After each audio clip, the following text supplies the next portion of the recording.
Dating teacher si tatay. Dami niyang alam at natutunan sa buhay. Siguro, ang pagiging matatag ang isa sa naituro niya sa akin. Magtanim ng puno ng mangga ang isa sa mga natutunan ko kay tatay. Marami pa. Marami pa. Dapat ang lalaki marunong magmaneho. Kakailanganin mo yun. Halika.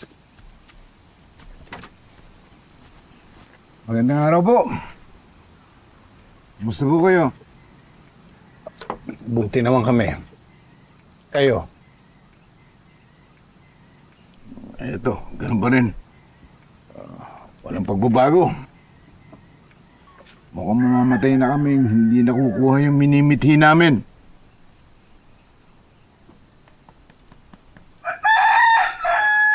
Oh!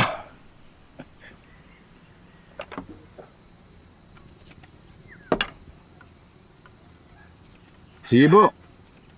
Mauna na ako.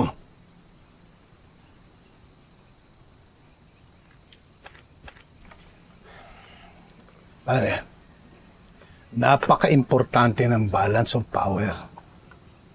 It ensures the preservation of small and weak states. Parang dito sa Pilipinas. Kailangan pakisamahan mo ang lahat para walang ligalig sa buhay. Lasing ka na pare. Burong talangka lang alam kong pinipreserve. Pinakikisamahan ni tatay ang lahat. May pinag-aralan man o wala. Militar o rebelde. Tulad na lang ni Mang Tomas. Siyempre, pagkatapos kay tatay, balik kami kay nanay. Si nanay na nahilig sa pagdarasal. Hindi ka pa napapagod magdasal? O kaya naman, hindi ba napapagod yung mga dinadasalan mo dahil sa kakulitan mo?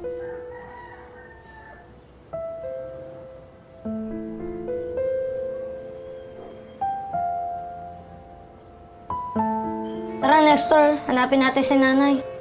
Kakain na ba tayo? Tubo munang kainin mo. Pag nahanap na natin si nanay, kakain na tayong kanin. Tubo na naman. Baka magtain na ako niyan. Sige na, bisa mo dyan. Iniiwan na ba tayo ni nanay? Hindi ko alam ang sasagot kay Nestor. Hinanap namin si nanay sa mga lugar na pwede namin siyang makita. Pero wala.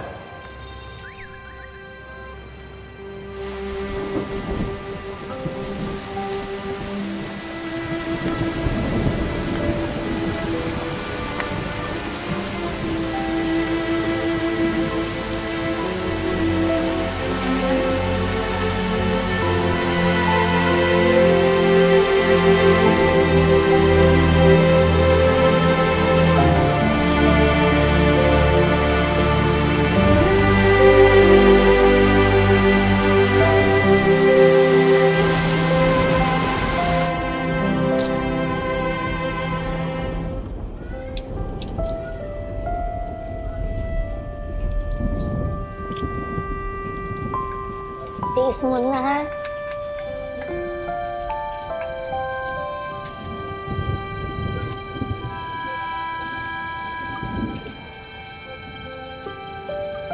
Chong, kailan pa uuwi si nanay? Sa awa ng bagong nobyo ni nanay, pinaalam niya kay tatay ang sitwasyon namin. Balitaan mo na lang ako kung umuwi na. Sige. Sige na.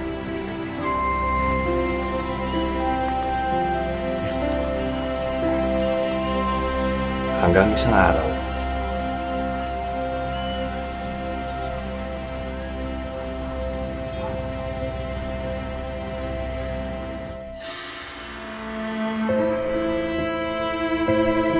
ko alam kung bakit hindi ako umiyak sa burol ni nanay. Hindi rin naman ako galit sa kanya. Kahit paano kasi, luminaw sa isip ko na hindi naman niya kami basta na lang inabandona. At nagsimula ako ng maintindihan at mapatawad ang nanay at tatay ko sa mga naging kahinaan nila.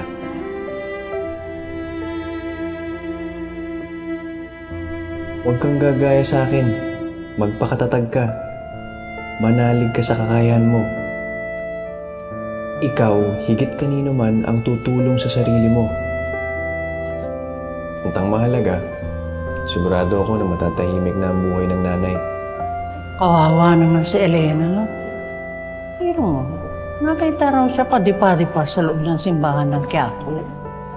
Tapos, nagpunta raw sa Tondo. Nasagasaan daw siya. Ewan ko ba kung anong totoong nangyari?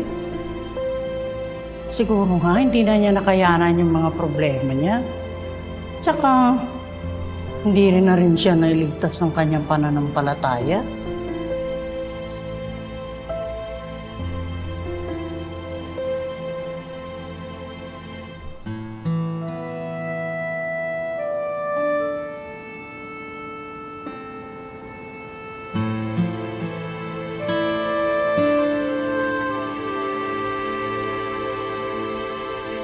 Nung nawala si nanay, hindi natigil ang pagiging pamilya di gulong namin.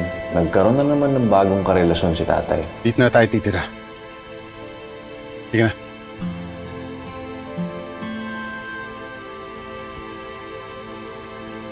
Kaya bago-bago ng relasyon natin, pinagdududahan mo na ako.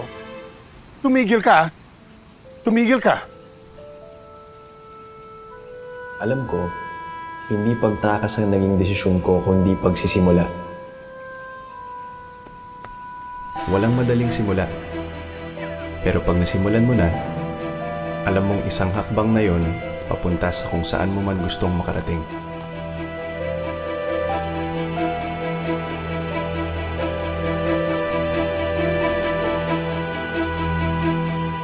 Mabuti ka pa. Sarap buhay mo.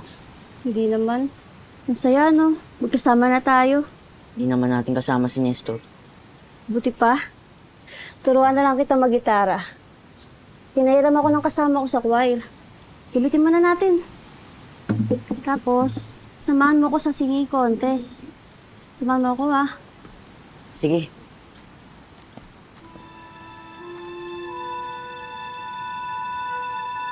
Yaya, halika na.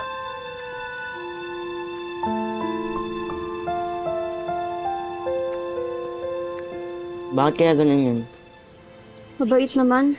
Hindi lang kayo magkakilala. Pang makatingin eh. Iwas-iwasan mo na lang para walang problema. Para hindi ka pag-initan.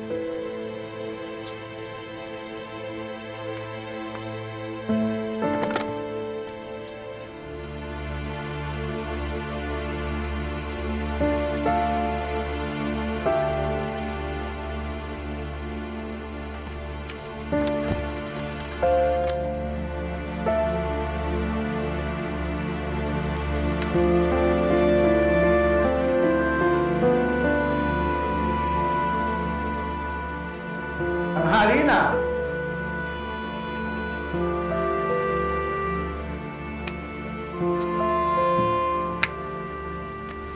Yung utol ko, si Nestor, matindi ang trauma nun. Kung ako nakapag-adjust, palagay ko siya hindi. Ako yung naging tatay niya eh. Sa akin siya sumasandal. Dahil ako nagtatapang-tapangan ako, pada. In order to survive. Tapos, years later, nag-away kami. Then, hindi na kami nagkita. Hindi na siya nagpakita sa akin. Alam niyo naman yung Cinderella story, di ba? Yung inaapi-api, gano'n. At ang umaapi ay kadalasan yung tiyahin. Ako naman, hindi naman yung tiyahin ko umapi sa akin, bait sa akin nun eh. Yung kwarto ko noon nasa ilalim ng hagdan. Walang, walang ilaw, walang bintana, walang hangin, wala. Okay. Alam nyo, kahit yung katulong dun sa bahay namin noon, alam mo ginagawa sa akin, totoo lang. Lahat ng dumi sa loob ng bahay, lahat ng dumi ng pusa, yuhulog sa akin yun, doon sa ilalim. Buti ba dito tahimik? Bakit kaya galit si Cho sa akin eh? Wala naman akong ginagawa sa kanya. Di bale. Pag sinuwerte ako, makakalis din ako dito.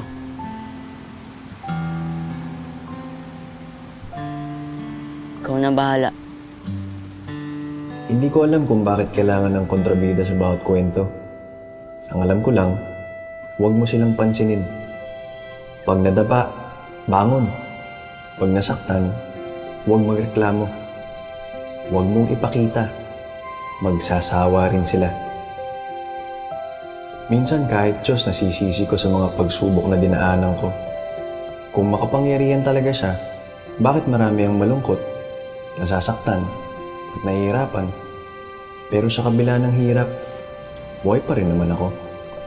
Kaya sabi ko, kinakasihan pa rin ako ng swerte.